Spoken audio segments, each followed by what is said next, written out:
Hello and welcome to the Friday 5 section of Bytes channel.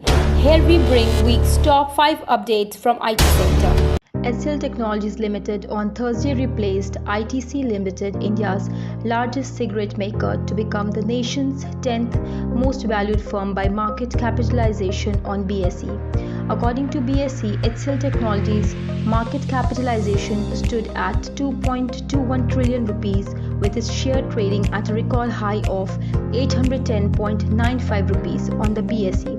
The IT major shares have risen nearly 43.3% so far this year.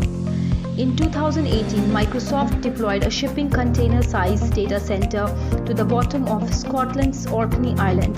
The cylindrical data center was equipped with 861 servers and 27.6 petabytes of storage capacity. Microsoft has been experimenting with the idea of underwater data centers for over 5 years now. With the project Natick, and the tech giant has revealed that the concept was reliable, feasible, and energy efficient. The Natick team revealed the underwater data center to be 8 times more reliable than those on land, crediting the dry nitrogen air inside the container as being less corrosive than oxygen. By putting data center underwater near coastal cities, data would have a short distance to travel, leading to fast and smooth web surfing, video streaming, and game playing, Microsoft said in a statement on Monday. Tamil Nadu was actively promoting the information technology sector with the objective of making it an information and communication technology hub of South Asia, State Minister R.B. Udayakumar said. The government of Tamil Nadu is actively promoting information technology in the state with the objective of becoming the ICT hub of South Asia by creating a knowledge-driven ecosystem. The special economic zones established by the Electronics Corporation of Tamil Nadu have contributed 21,700 crore rupees of exports in the IT sector and created 94,000 jobs.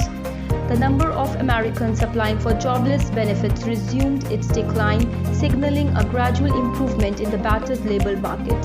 The decline in the number of Americans seeking financial help after losing work is a welcome sign that the economic rebound is still grinding forward despite a struggle to contain the coronavirus.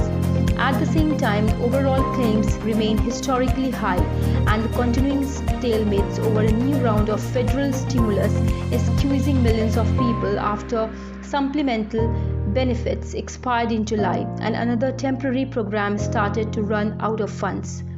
William H. Gates Sr., a lawyer raised in the Great Depression who helped his son give away an immense fortune, has died. He was 94. He died Monday at his beach home on Hood Canal, Washington, according to Bill Gates' III's family office. The cause was Alzheimer's disease. I never imagined that the frequently augmentative little boy I faced each night at dinner, the one eating my food and using my name, was to be my future employer, Gates said in a 2003 speech to fellow member of Rotary International, a worldwide service organization. That's F5 of the week. Thank you for viewing. Subscribe now and press the bell icon. Never miss an update.